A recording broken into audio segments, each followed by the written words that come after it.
Morning, Trainiacs. Just about to head out to the Thursday morning group ride. That's not what we're talking about though.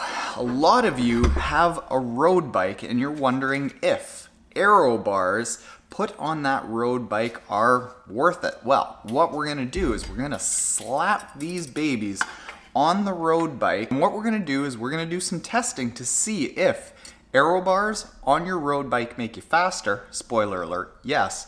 But how much faster so that you can decide if this is worth it for you. Let's rip her.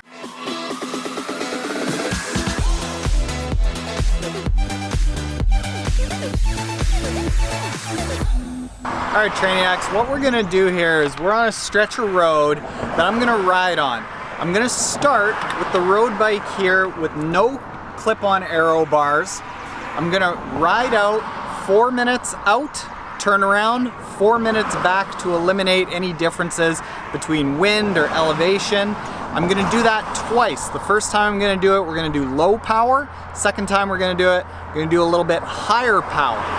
Then I'm gonna stop, put the clip-on aero bars on. I'm gonna do that again. I'm gonna go out with low power, back with low power, out with higher power, back with higher power, trying to keep those power numbers to a normalized power. That's the same both with the clip-on aero bars and the bike. And we're gonna see how far I went in each of those time trials to see how much difference it makes having aero bars at low and high power. Let's do it.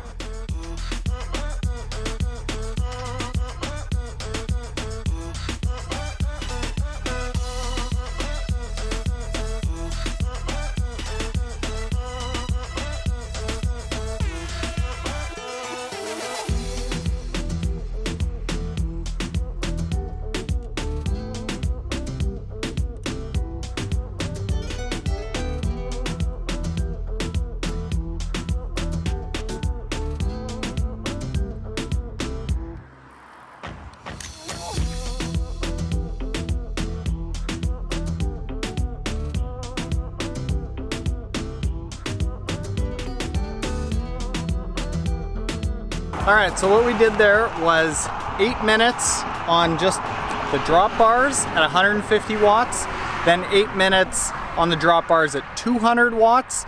Then we put on the aero bars, did 8 minutes at 150 watts, 8 minutes at 200 watts, and now we'll go back to the pain cavern and we'll see, well, I know for a fact that I actually went further with the aero bars, but we'll see exactly how much that difference is. Let's do it. All right, Trainiacs. That worked. I'm astonished here. We have excellent data with results that are around where I was expecting. So what we've got here is the ride that we did. And remember, we did 4 sections. We did 150 watts for 8 minutes, going 4 minutes out, 4 minutes back, 200 watts, going 4 minutes out, 4 minutes back. Then we slapped on the aero bars, went 4 minutes out, 4 minutes back at 150 watts, and then 200 watts, 4 minutes out, 4 minutes back. And those last 2 were in the aero bars. Now, what you would expect is that the aero bars are faster. And what I want to see is how much of a difference there is in between that 150 watts and 200 watt. Like what I want to see is there a significantly bigger advantage the faster you go? So let's take a look analyze those laps. So what we're looking for is laps number 1 and 3 match up. So those are the 150 for 8 minutes. So lap 1 here, the first 8-minute section, I went 3.81 kilometers and had normalized power of 149 watts. Now let's compare that to the third 8-minute section where I did 150 watts, but I went 4.17 kilometers. So we're looking at a difference in just 8 minutes of almost 400 meters. And this was back to back. All I did was just circled around. So it's not like the wind was even that much different. Now let's see how much difference that is when we increase the power to 200 watts. So in that case, the first time we did it, when I was up on the bars, I went 4.37 kilometers. Even further, than when I had the aero bars at 150 watts. And let's see how far I went doing 200 watts in the aero bars. That's this last section, 4.65 kilometers. So just under 0.3 kilometers difference. And the wattages between the two are largely the same. The first time I did it, 202 watts, and then the second time I did it, 201 watts.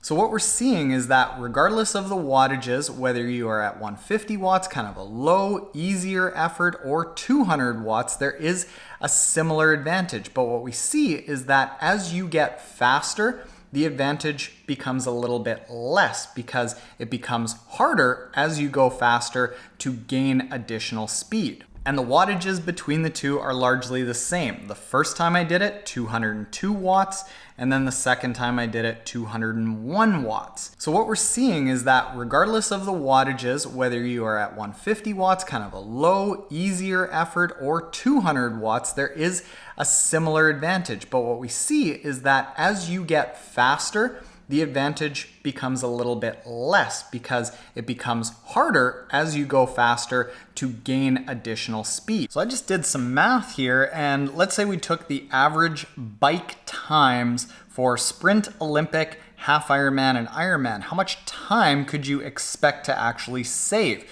Well, depending on the wattage, we calculated just now between about a 6.5% and a 9.5% time improvement on the bike.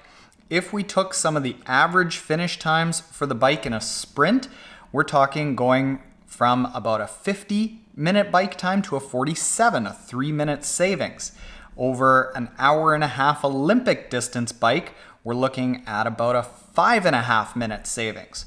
Over about a 3.5-hour half Ironman bike, we're looking at about a 12.5-minute savings.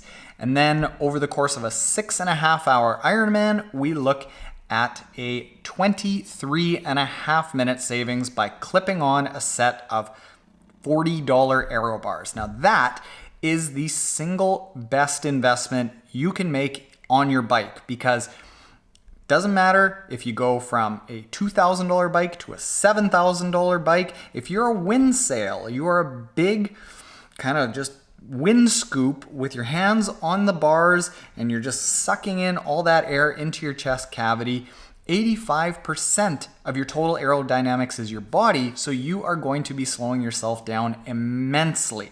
If you get comfortable in that aero position and do quite a number of brick workouts after, you're going to be able to go faster, like we show here, and still run after the bike with a very, very marginal penalty on the run for being that little bit more aerodynamic, which is just a tad less comfortable, but you can overcome that by training in that aero position quite a bit more. Now, the reason that I did this test is because I just finished the first draft of the Beginner Triathlon Foundation's How to Bike booklet, and one of the first things that I said is, in the series of things that triathletes have to buy, there's dozens and dozens of upgrades that you can make for your bike. It's just a black hole of money. The first thing that you should look at isn't a tri-bike, it isn't a set of aero wheels, it's not even an aero helmet, it's a set of clip-on aero bars, and the reason I say that is because of results like this. So if you're watching this video right after this video has been published, that guide isn't available yet, but it will be over the next couple of months. And if you're watching this video down the road, it should be available. So you can go to triathlonterran.com/beginner bike and get that free download. You just put in your email address and get a little preview of that booklet. And when it's out, who knows, maybe you want to buy it. All right, upgrade to aero bars later, Trainiacs.